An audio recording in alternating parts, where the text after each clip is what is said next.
Radio صدائے حریت جموں و کشمیر سے اہم خبریں سنیے۔ کل جماعتی حریت کانفرنس کے چیئرمین سید علی گیلانی نے ایک بیان میں محمد یاسین ملک کی طرف سے تا دم مرگ بھوک ہڑتال کے اعلان پر تشویش ظاہر کرتے ہوئے کہا ہے کہ بھارتی حکومت محمد یاسین ملک کو پھانسی پر چڑھانے کا منصوبہ بنا چکی ہے۔ انسانی حقوق کی بین الاقوامی تنظیمیں اور اقوام متحدہ نظر بند کشمیر رہنما کی حالت زار کا نوٹس لیں۔ یاد رہے محمد یاسین ملک نے 1 اپریل سے تا دم مرگ بھوک ہڑتال کا اعلان کیا ہے۔ محبوس آزادی پسند لیڈر عبدالصمد انقلابی کو معقول طبی سہولیات فراہم کرنے کا مطالبہ کرتے ہوئے ان کے اہل خانہ نے کہا ہے کہ وہ جیل میں علیل ہیں۔ عبدالصمد انقلابی کا کہنا ہے کہ اگر معقول طبی سہولیات فراہم نہ کی گئیں تو وہ جیل میں 23 مارچ سے بھوک ہڑتال پر جائیں گے۔ مقبوضہ جموں و کشمیر کے نوجوانوں کی اکثریت نے پورے مقبوضہ کشمیر سے بھارتی فوج کے انخلاء اور کشمیری عوام کو اپنے مستقبل کا خود فیصلہ کرنے کا اختیار دلانے کے لیے فوری طور پر اقوام متحدہ کی نگرانی میں ریفرنڈم کرانے کا مطالبہ کیا ہے۔ امریکی اخبار واشنگٹن پوسٹ میں شائع تازہ ترین سروے کے مطابق مقبوضہ جموں و کشمیر کے 91% جواب دہندگان مقبوضہ کشمیر سے بھارتی فوج کا فوری انخلاء چاہتے ہیں۔ مقبوضہ کشمیر میں ڈاکٹرز کا کہنا ہے کہ ان کے پاس ماسک بھی دستیاب نہیں اور اگر چین یا ایران کی صورتحال مقبوضہ کشمیر میں پیدا ہوئی تو لوگ یہاں جانوروں کی طرح مر جائیں گے۔ پاکستانی دفتر خارجہ کی ترجمان عائشہ فاروقی نے کہا ہے کہ پاکستان کو مقبوضہ کشمیر میں کورونا وائرس کے پھیلاؤ پر شدید تشویش ہے۔ بھارت مقبوضہ کشمیر میں لاک ڈاؤن ختم اور ضروری سپلائی یقینی بنائے۔ انسانی حقوق کی بین الاقوامی تنظیم ایمنسٹی انٹرنیشنل نے مقبوضہ کشمیر میں انٹرنیٹ سروسز کی مکمل بحالی پر زور دیتے ہوئے کہا ہے کہ بھارتی حکومت کو کورونا وائرس کی وبا کے پیش نظر لوگوں کی صحت اور حفاظتی اقدامات سے متعلق معلومات تک رسائی کو یقینی بنانا چاہیے۔ انٹرنیشنل پریس انسٹیٹیوٹ نے اپنی ایک رپورٹ میں کہا ہے کہ مقبوضہ کشمیر میں آزادی صحافت کو بھارتی فورسز سے شدید خطرہ لاحق ہے۔ خبریں ختم ہوئیں۔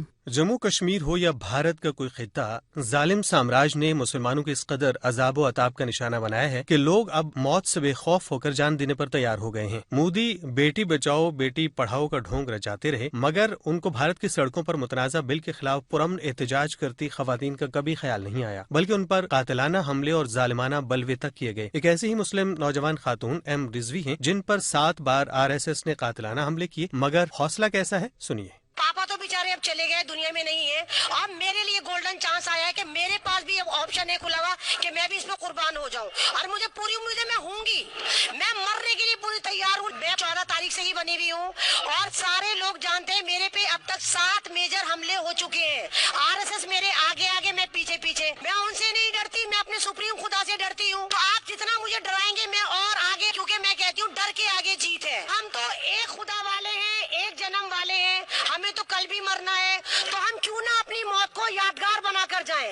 ہم تل تل مریں گے، پل پل مریں گے، ڈیٹینشن کیمپ میں مریں گے، تو کیا ہی اچھا ہے ہم اب سڑکوں پر مر جائیں۔ ڈر کے آگے بے خوفی اور بے خوفی کے آگے جیت ہوتی ہے۔ کسی ایسے شخص کو کبھی نہیں دبایا جا سکتا، ہرایا جا سکتا جو دم لے کر پھر جدوجہد کے لیے چل نکلا ہو۔